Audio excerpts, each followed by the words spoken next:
የነዳጅ ዋጋ ሊቀንስ ነው ያልኳችሁ ነገር አለ አይደል? የነዳጅ ዋጋ የሚቀንሰው እኛ ሀገር አይደለም፣ ግሎባሊ ወይ ደግሞ በዓለም አቀፍ ገበያ ነው የነዳጅ ዋጋ ሊቀንስ የሚችለው። ለምን ብትሉ ደግሞ ኦፔክ ከሚባለው ግሩፕ ኦርጋናይዜሽን ኦፍ ፔትሮል ኤክስፖርቲንግ ካንትሪስ ከሚባለው የነዳጅ ላኪ ወይ ደግሞ የነዳጅ ኤክስፖርት ከሚያደርጉ ሀገሮች ግሩፕ ውስጥ ዩኤኢ ስለወጣች ነው። እነዚህ ግሩፖች ማለት ነው በሳውዲ አረቢያ ነው ዋነኝነት የሚመራው። ሳውዲ አረቢያ ከ10 ሚሊዮን በርሜል በላይ በቀን እንድታመርት እንትን ይላታል፣ በቀን እንድታመርት ፍቃድ ይሰጣታል። ይሄ ኦርጋናይዜሽን ምንድነው ኦይልን ወር ደግሞ ነዳጅን የነዳጅ ኤክስፖርትን ተቆጣጥረው አንተ ይሄን ያህል ኤክስፖርት አድርግ፣ አንተ ይሄን ያህል ኤክስፖርት አድርግ በቀን ተባብለው ማለት ነው የነዳጅ ዋጋን ስቲል ውድ ለማድረግ ነዳጅ ስቲል ተፈላጊና ውድ ለማድረግ ነው እንግዲህ በቃ ይሄ ሆል ኦርጋናይዜሽን የተመሰረተው። የዓለማችን 40% የሚሆነው ነዳጅ ኤክስፖርት የሚያደርጉ ሀገሮች በዚህ እንትን ውስጥ ተያይዘዋል እና ከኦፔክ ከሚያወጣው ሩል አይወጡ። እዚህ ኦፔክ ውስጥ እንግዲህ ዩናይትድ አረብ ኤሚሬትስ ሶስተኛ ትልቁ ኤክስፖርተር ነበረች በ3 ምናምን ሚሊዮን በርሜል ነዳጅ በየቀኑ ኤክስፖርት ማድረግ ማለት ነው። ማለት ግን የማምረት አቅማቸውን ይገድባል ማለት አይደለም። የማምረት አቅማቸው ከዛም በላይ ማምረት ይችላሉ፣ ግን ኤክስፖርት እንዲያደርጉ የሚፈቀድላቸው ኮታ አለች። ከዛ በላይ ኤክስፖርት ካደረጉ የነዳጅ ዋጋ ከፍና ዝቅ የሚለውን ጉዳይ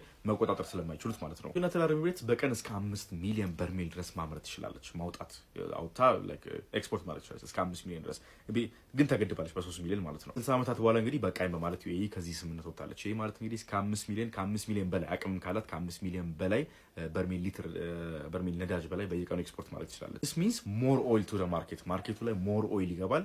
ሞር ኦይል ከገባ ማርኬቱ ላይ ያለውን የነዳጅ ዋጋ ከፍና ዝቅ የሚለውን ነገር ያው በደንብ አፌክት ያደርገዋል። እዚህ ሀገር ውስጥ እዚህ ኦፔክ የሚባለው ኦርጋናይዜሽን ውስጥ ብዙ ሀገሮች አሉ። እነ ሩሲያ አሉ፣ እነ ሳውዲ አረቢያ አሉ፣ እነ ኩዌት አሉ፣ እነ ኢራቅ አሉ፣ ዩኤኢ ያለች በቃ ጠቅላላ ነዳጅ እነ ኢራን ሁሉ አሉ።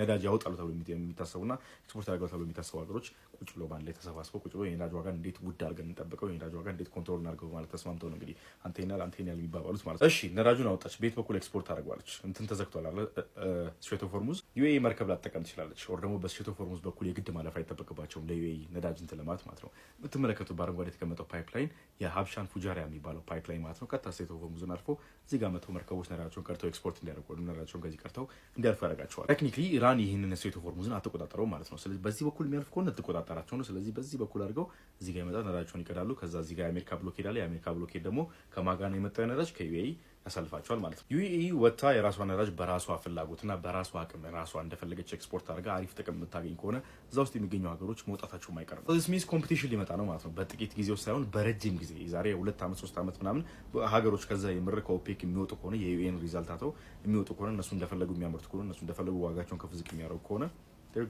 ኮምፒቲሽን ይኖራል። ስለዚህ ኢንጀነራል ማርኬቱ ላይ ደግሞ ጠቅላላ የግሎባል ኦይል ማርኬት ላይ ከፍና ዝቅ የሚለውን ነገር ኮምፕሊትሊ አፌክት ሊያደርግ የሚችለው ነገር ነው የተፈጠረው ማለት ነው። ለኛ አቅም እንግዲህ በቻልኩትና በተረዳሁት አቅም ለማስረዳት ሞክሬያለሁ። ከተረዳችሁኝ እንግዲህ ተረድታችሁኛል፣ ካልተረዳችሁኝ ደግሞ ንገሩኝ። በቻልኩት አቅም ደግሞ ድጋሚ ለመፈትፈት እንሞክራለን ማለት ነው።